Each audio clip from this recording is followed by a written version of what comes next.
ہم آپ ہی کی عبادت کرتے ہیں اور آپ ہی سے درخواست اعانت کی کرتے ہیں۔ اہدنا الصراط المستقیم، بتلا دیجئے ہم کو راستہ سیدھا، مراد دین کا راستہ ہے۔ صراط الذین انعمت علیہم، راستہ ان لوگوں کا جن پر آپ نے انعام فرمایا، مراد دین کا انعام ہے۔ غیر المغضوب علیہم ولا الضالین، نہ راستہ ان لوگوں کا جن پر آپ کا غضب ہوا اور نہ ان لوگوں کا جو راستے سے گم ہو گئے۔ راہ ہدایت چھوڑنے کی دو وجہ ہوا کرتی ہیں،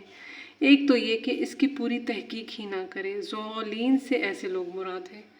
دوسری وجہ یہ ہے کہ تحقیق پوری ہونے کے باوجود اس پر عمل نہ کرے، مغضوب علیہم سے ایسے لوگ مراد ہیں، کیونکہ جان بوجھ کر خلاف کرنا زیادہ ناراضی کا سبب ہوتا ہے۔ معارف و مسائل، سورۃ الفاتحہ کے مضامین۔ سورہ فاتحہ 7 آیتوں پر مشتمل ہے، جن میں سے پہلی 3 آیات میں اللہ تعالیٰ کی حمد و ثنا ہے اور آخری 3 آیتوں میں انسان کی طرف سے دعا اور درخواست کا مضمون ہے، جو رب العزت نے اپنی رحمت سے خود ہی انسان کو سکھایا ہے، اور درمیانی ایک آیت میں دونوں چیزیں مشترک ہیں، کچھ حمد و ثنا کا پہلو ہے، کچھ دعا و درخواست کا۔ صحیح مسلم میں بروایت حضرت ابو ہریرہ رضی اللہ عنہ منقول ہے کہ رسول کریم صلی اللہ علیہ وسلم نے فرمایا کہ حق تعالی شانہ نے فرمایا ہے کہ نماز یعنی سورۃ الفاتحہ میرے اور میرے بندے کے درمیان 2 حصوں میں تقسیم کی گئی ہے، نصف میرے لیے ہے اور نصف میرے بندے کے لیے ہے، اور جو کچھ میرا بندہ مانگتا ہے وہ اس کو دیا جائے گا۔ پھر رسول اللہ صلی اللہ علیہ وسلم نے فرمایا کہ بندہ جب کہتا ہے الحمدللہ رب العالمین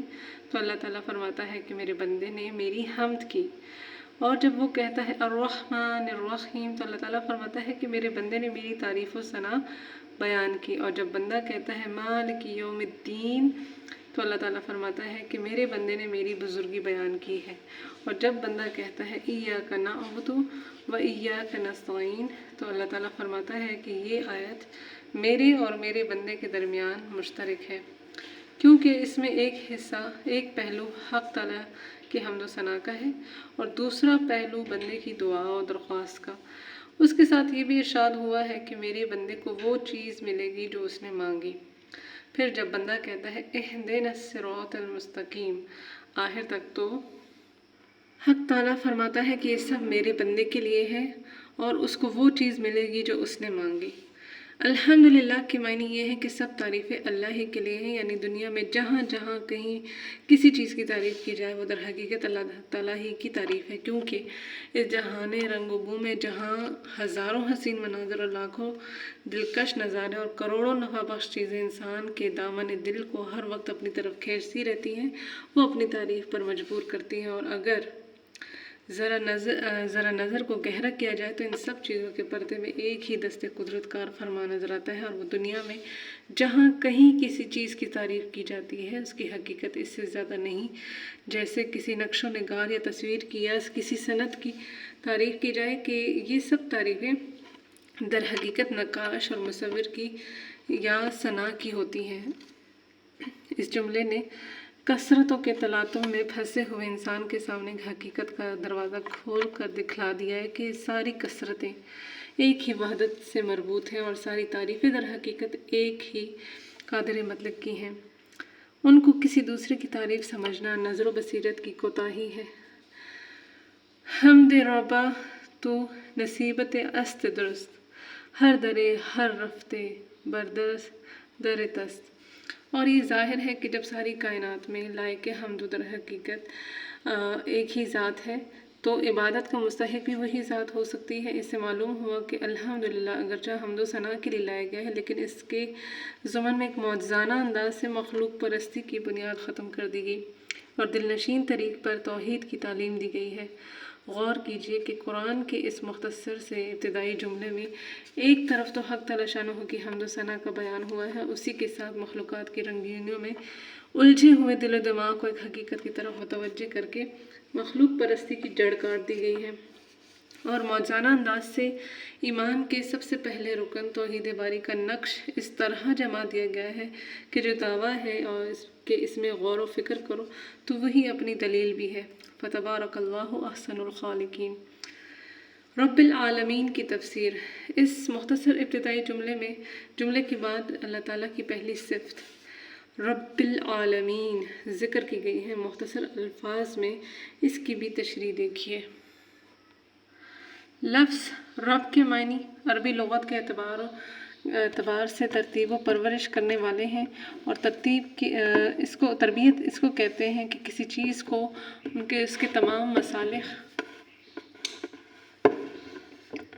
لفظ رب کے معنی عربی لغت کے اعتبار سے تربیت و پرورش کرنے والے کے ہیں، اور تربیت اس کو کہتے ہیں کہ کسی چیز کو اس کے تمام مصالح کی رعایت کرتے ہوئے درجہ بدرجہ آگے بڑھایا جائے، یہاں تک کہ وہ حد کمال تک پہنچ جائے۔ یہ لفظ صرف اللہ تعالیٰ کی ذات پاک کے لیے مخصوص ہے۔ کسی مخلوق کو بدون اضافت کے رب کہنا جائز نہیں، کیونکہ ہر مخلوق خود محتاج تربیت ہے۔ وہ کسی دوسرے کی کیا تربیت کر سکتا ہے؟ العالمین عالم کی جمع ہے، جس میں دنیا کے تمام اجناس، آسمان، چاند، سورج اور تمام ستارے، اور ہوا، فضا، برق و باراں، فرشتے، جنات، زمین اور اس کی تمام مخلوقات، حیوانات، انسان، نباتات، جمادات سب ہی داخل ہیں۔ اس لیے رب العالمین کے معنی یہ ہوئے کہ اللہ تعالیٰ تمام اجناس کائنات کی تربیت کرنے والے ہیں، اور یہ بھی کوئی بعید نہیں ہے کہ جیسا یہ ایک عالم ہے جس میں ہم بستے ہیں، اس کے نظام شمسی و قمری و برق و باراں، زمین کے لاکھوں مخلوقات کا ہم مشاہدہ کرتے ہیں، یہ سارا ایک ہی عالم ہو۔ اسی جیسے اور ہزاروں لاکھوں دوسرے عالم ہوں جو اس عالم سے باہر کی خلا میں موجود ہوں۔ امام راضی رحمۃ اللہ علیہ نے اپنی تفسیر کبیر میں فرمایا ہے کہ اس عالم سے باہر ایک لامتناہی خلا کا وجود دلائل عقلیہ سے ثابت ہے، اور یہ بھی ثابت ہے کہ اللہ تعالیٰ کو ہر چیز پر قدرت ہے، اور اس کے لیے کیا مشکل ہے کہ اس نے اس لامتناہی خلا میں ہمارے پیش نظر عالم کی طرح اور بھی ہزاروں لاکھوں عالم بنا رکھے ہوں۔ حضرت ابو سعید خدری رضی اللہ عنہ سے منقول ہے کہ عالم 40,000 ہیں۔ یہ دنیا مشرق سے مغرب تک ایک عالم ہے، باقی اس کے سوا ہیں۔ اسی طرح حضرت مقاتل رحمۃ اللہ علیہ نام تفسیر سے منقول ہے کہ عالم 80,000 ہے۔ اس پر جو یہ شبہ کیا جاتا ہے کہ خلا میں انسانی مزاج کی مناسب ہوا نہیں ہوتی، اس لیے انسان یا حیوان وہاں زندہ نہیں رہ سکتا، امام راضی نے اس کا یہ جواب دیا ہے کہ یہ کیا ضروری ہے کہ اس عالم سے خارج خلا میں دوسرے عالم کے باشندے ہوں، ان کا مزاج بھی ہمارے عالم کے باشندوں کی طرح ہو جو خلا میں زندہ نہ رہ سکے۔ یہ کیوں نہیں ہو سکتا کہ ان عالموں کے باشندوں کے مزاج و طبائع، ان کی غذا و ہوا یہاں کے باشندوں سے بالکل مختلف ہو؟ یہ مضمون تو اب سے 777 سال پہلے اسلامی فلسفر امام رازی کا لکھا ہوا ہے، جبکہ فضا و خلا کی سیر اور اس کی پیمائش کے آلات و ذرائع ایجاد نہ ہوئے تھے۔ آج راکٹوں اور اسپیکٹروں نے زمانے کے خلا کے مسافروں نے جو کچھ آ کر بتلایا ہے وہ اس سے زیادہ نہیں کہ اس عالم سے باہر کی خلا کی کوئی حدود نہایت نہیں ہے، اور کچھ نہیں کہا جا سکتا کہ اس کے غیر متناہی خلا میں کیا کیا موجود ہے۔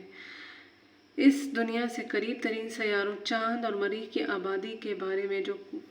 قیاسات آج کے جدید ترین ماہرین سائنس پیش کر رہے ہیں وہ یہی ہے کہ اگر ان سیارات سے اوپر کچھ لوگ آباد ہیں تو یہ ضروری نہیں کہ انہی خصوصیات اور اسی مزاج و طبیعت کے ہوں جو اس عالم کے انسان اور حیوانات و نباتات کے لیے ضروری سمجھے جاتے ہیں، بلکہ قرین قیاس یہ ہے کہ ان کے مزاج و طبیعت، ان کی غذا ضروریات یہاں کے لوگوں سے بالکل مختلف ہو، اس لیے ایک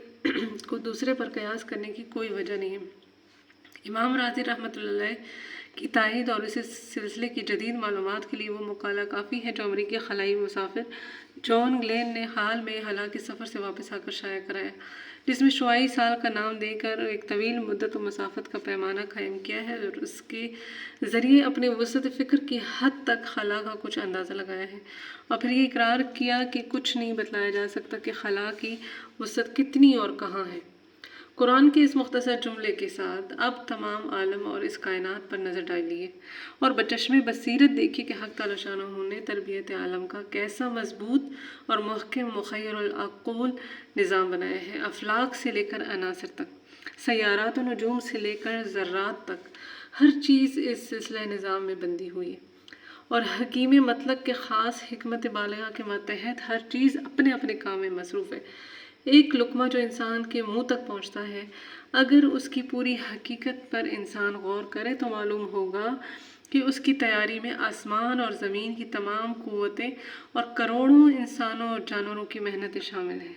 سارے عالم کی قوتیں مہینوں مصروف خدمت رہیں جب یہ لقمہ تیار ہوا، اور یہ سب کچھ اس لیے ہے کہ انسان اس میں غور و تدبر سے کام لے اور سمجھے کہ اللہ تعالیٰ نے آسمان سے لے کر زمین تک اپنی مخلوقات کو اس کی خدمت میں لگا رکھا ہے۔ تو جس ہستی کو اس نے مخدوم کائنات بنا رکھا ہے، وہ بھی بیکار و بیہودہ نہیں ہو سکتی، اس کا بھی کوئی کام ہوگا، اس کے ذمہ بھی کوئی خدمت ہوگی۔ قرآن حکیم نے انسانی آفرینش اور اس کے مقصد حیات کو اس آیت میں واضح فرمایا ہے، جس کا ترجمہ ہے، میں نے جن اور انسان کو کسی کام کے لیے نہیں بنایا بجز اس کے کہ وہ میری عبادت کرے۔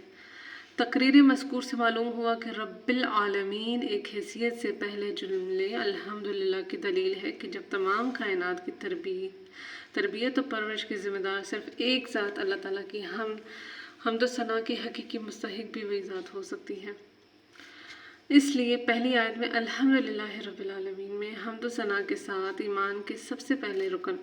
توحید باری تعالیٰ کا بیان بھی مؤثر انداز میں آ گیا ہے۔ دوسری آیت میں صفت رحمت کا ذکر بلفظ صفت رحمان اور رحیم کیا گیا ہے۔ یہ دونوں صیغے مبالغہ کے ہیں جن میں رحمت خداوندی کی وسعت و کثرت اور کمال کا بیان ہے۔ اس صفت کے ذکر کرنے میں شاید اسی طرف اشارہ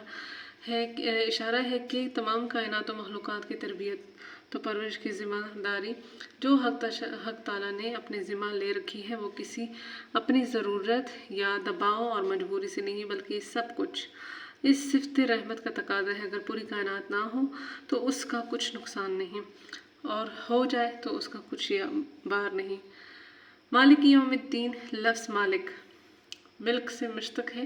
جس کے معنی ہے کہ کسی چیز پر ایسا قبضہ کہ وہ اس میں تصرف کرنے کی جائز قدرت رکھتا ہو۔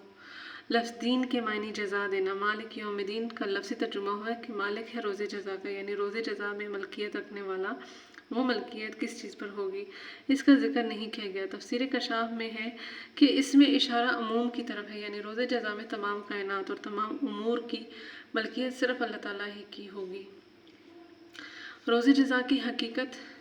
اور عقلاً اس کی ضرورت۔ اب یہاں چند باتیں قابل غور ہیں۔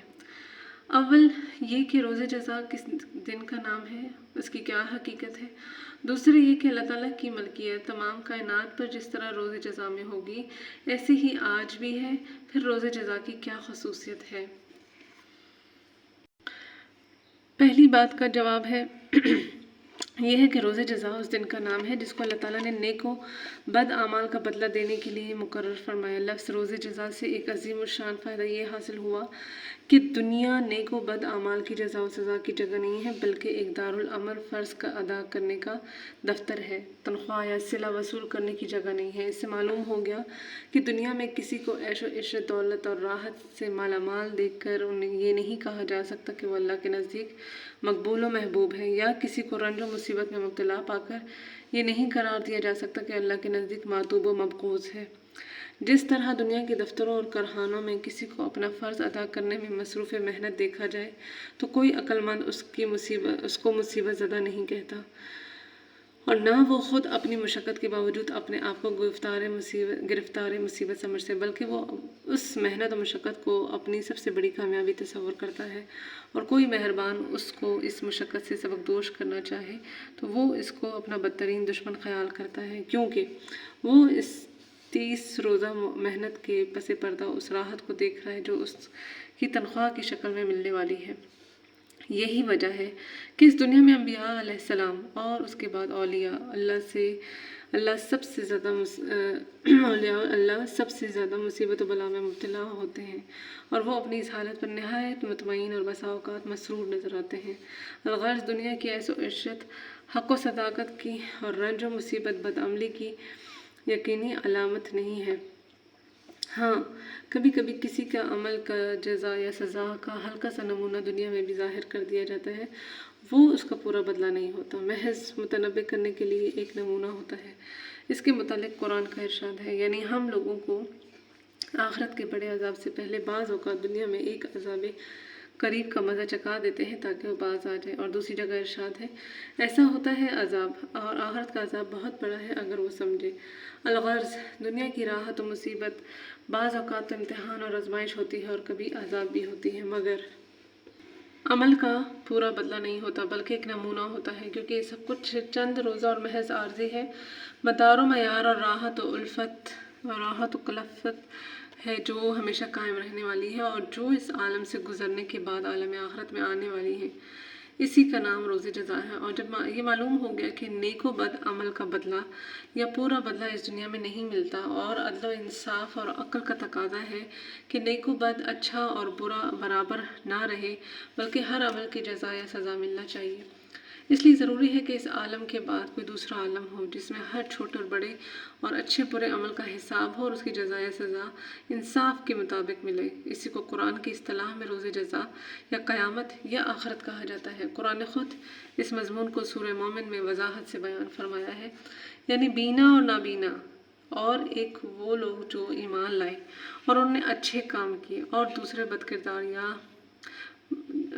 کردار باہم برابر نہیں ہو سکتے۔ تم لوگ بہت ہی کم سمجھتے ہو، قیامت تو ضرور ہی آ کر رہے گی تاکہ ہر ایک کو عمل کا پورا بدلہ مل جائے۔ اس کے آنے میں کس طرح کا شک ہے؟ شک ہی نہیں، مگر اکثر لوگ ایمان نہیں لاتے۔